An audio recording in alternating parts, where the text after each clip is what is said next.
warahmatullahi wabarakatuh. Perkenalkan, nama saya Diana Nisha Utami dengan NIM A210240014. Di sini saya akan mempresentasikan hasil analisis saya mengenai kasus-kasus dalam akuntansi perpajakan.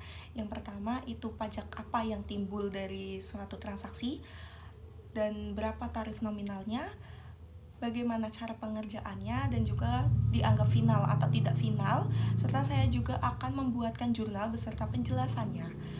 Di sini saya akan menjelaskan juga apa itu pendapatan yang tidak diperhitungkan kembali dalam penghasilan kena pajak, serta saya akan menjelaskan perbedaan dari beban pendapatan yang dapat dikurangkan dan beban dari pendapatan yang tidak dapat dikurangkan.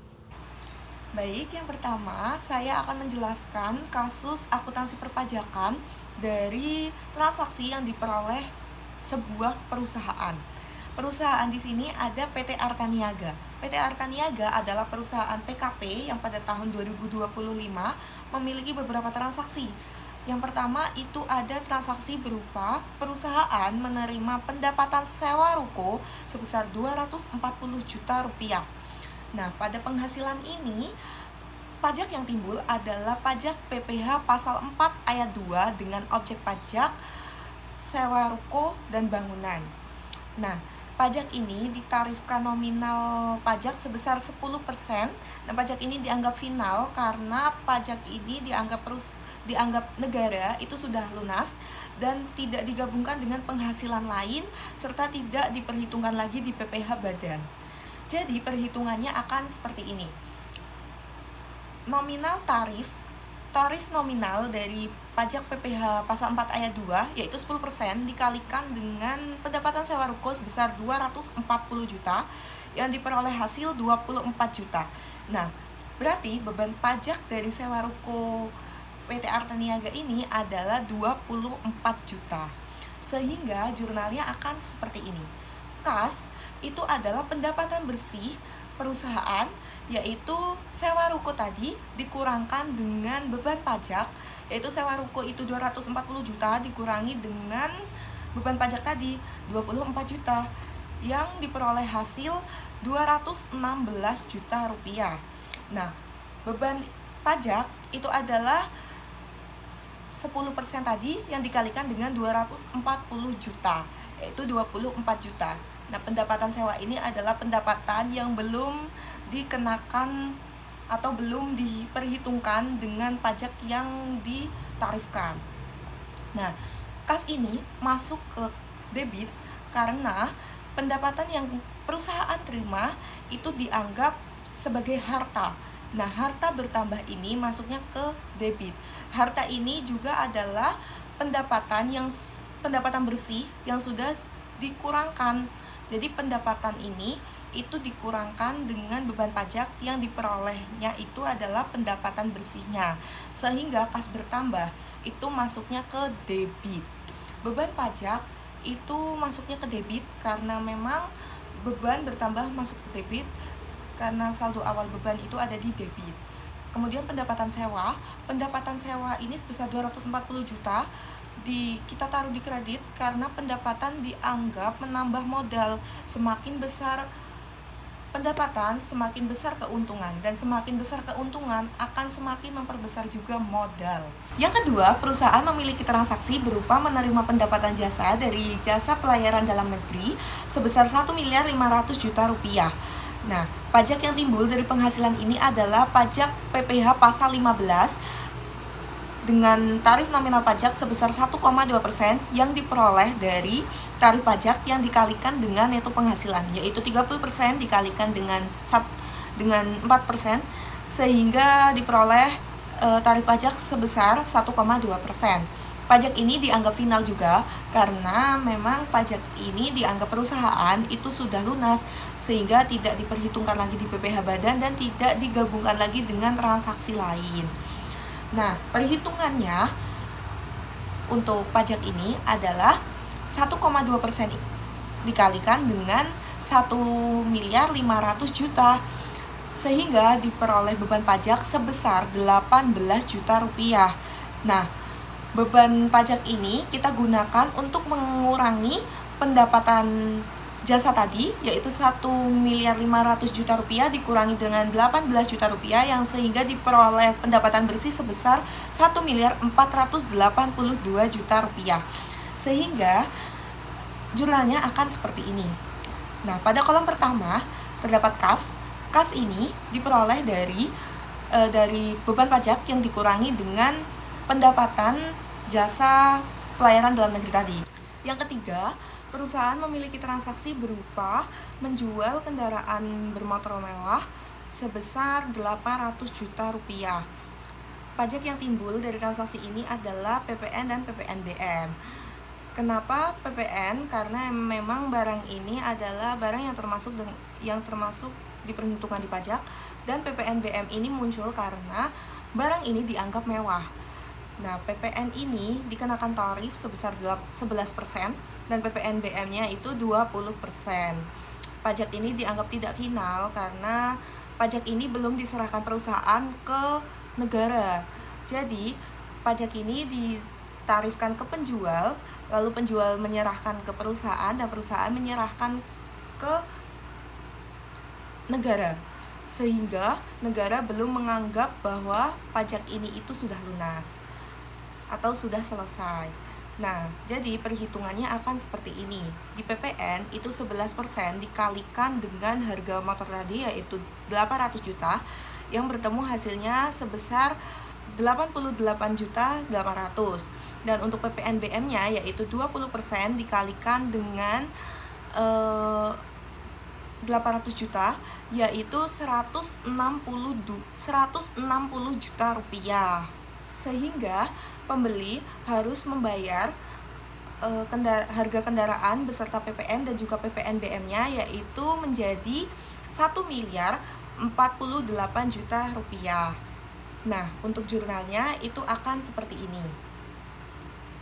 Nah, di jurnal yang pertama ini ada piutang. Mengapa saya tulis sebagai piutang bukan kas? Karena dalam soal itu tidak tertulis atau tidak dijelaskan bahwa transaksi ini sudah dibayarkan penjual, berarti perusahaan sudah menerima apa belum. Jadi di sini saya tulis sebagai piutang. Dan piutangnya ini adalah hasil dari harga motor tadi yang ditambahkan dengan PPN dan PPNBM sebesar 1.048 juta rupiah. Ini masuk ke debit karena perusahaan itu menerima uang ini. Jadi perusahaan itu dianggap harta perusahaan itu akan bertambah. Harta bertambah masuknya ke debit. Kemudian di sini ada penjualan kendaraan. Nah, penjualan kendaraan ini itu kita taruh di kredit sebesar 800 juta karena perusahaan itu mengeluarkan barang. Jadi harta perusahaan kan berkurang, yaitu motor ini. Jadi motor ini tuh dianggap mengurangi harta sehingga masuk ke kredit. Kemudian PPN keluaran ini mengapa disebut dengan keluaran? Karena perusahaan lah yang menerima PPN itu dari penjual. Jadi perusahaan yang memberikan tarif PPN dan pembeli harus membayar PPN tersebut, yang kemudian diserahkan perusahaan ke negara. Begitupun sama halnya dengan PPNBM keluaran. Nah, jadi kenapa ini ditaruh di kredit? Karena ini dianggap sebagai kewajiban perusahaan yang belum dituntaskan kepada negara. Seperti itu. Yang keempat, perusahaan itu mengeluarkan jamuan makan sebesar 60 juta rupiah tanpa daftar nominatif. Nah, ini itu tidak bisa diperhitungkan di pajak karena biasanya jika jamuan makan atau di resto makan itu pajak memang ada tapi tidak terlihat. Artinya pajak ini itu biasanya sudah ditambahkan ke makanan lagi, sehingga perusahaan itu tidak perlu membayar pajaknya ini lagi karena sudah dibayar sekaligus dengan harga makanan itu. Nah, karena ini perusahaan itu mengeluarkan uang tanpa daftar nominatif, jadi pengeluaran ini tidak dapat dikurangkan secara fiskal. pajak ini itu dianggap final karena perusahaan sudah dianggap membayar pajak meskipun memang perusahaan itu seperti tidak membayar pajak. Nah, pada transaksi terakhir perusahaan ini membayar gaji karyawan sebesar 300 juta rupiah. Nah, pajak yang timbul dari transaksi ini adalah pajak PPh pasal 21. Nah, pajak ini itu diperoleh dari perusahaan memotong dari gaji karyawan. Nah, jadi pajak ini itu ditarifkan ke karyawan, bukan ke perusahaan. Nah, beban gaji karyawan itu termasuk dengan pajak tidak final karena pajak ini itu masih bisa diperhitungkan kembali sesuai dengan gaji karyawan itu sendiri. Nah, jadi di pada transaksi ke-4 dan 5 itu tidak termasuk pajak terutang karena di sini perusahaan yang mengeluarkan uang, bukan perusahaan yang menerima pendapatan. Jadi pada SPT tahunan itu pajak itu tuh bisa bertambah atau bahkan bisa juga berkurang sesuai dengan gaji yang diberikan ke perusahaan kepada karyawannya. Nah, selanjutnya saya akan menjelaskan pendapatan yang tidak diperhitungkan kembali dalam penghasilan kena pajak. Pendapatan yang tidak perlu diperhitungkan kembali itu adalah karena pendapatan ini sudah dihitung langsung dengan bruto, jadi dan sudah disetorkan langsung oleh negara. Jadi negara menganggap bahwa pajak ini itu telah lunas dan telah selesai, sehingga tidak perlu diperhitungkan kembali dan tidak perlu digabungkan lagi dengan pajak dari penghasilan yang lain. Nah, kalau misalkan pendapatan yang perlu diperhitungkan kembali itu adalah pendapatan yang belum diperhitungkan langsung dengan bruto sehingga memerlukan perhitungan kembali. Dan negara itu belum menganggap bahwa pajak ini itu sudah 100% lunas. Nah, kemudian sekarang saya akan menjelaskan perbedaan antara beban yang dapat dikurangkan dan beban yang tidak dapat dikurangkan. Yang pertama itu ada beban yang dapat dikurangkan. Beban yang dapat dikurangkan ini adalah pendapatan yang diakui oleh perpajakan untuk mengurangi penghasilan kena pajak. Karena penghasilan ini itu dianggap sah dan dianggap wajar pengeluarannya oleh perpajakan dan terkait langsung dengan kegiatan usaha sehingga dapat mengurangi laba kena pajak. Berbeda halnya dengan beban yang tidak dapat dikurangkan. Beban yang tidak dapat dikurangkan ini adalah beban yang tidak diakui oleh perusahaan karena tidak terkait langsung dengan kegiatan usaha dan juga pengeluarannya itu dianggap tidak sah dan tidak wajar, sehingga tidak dapat mengurangi laba kena pajak. Nah, sekian presentasi dari hasil analisis saya mengenai kasus-kasus dalam akuntansi perpajakan. Sekian dari saya, kurang lebihnya mohon maaf. Terima kasih. Wassalamualaikum warahmatullahi wabarakatuh.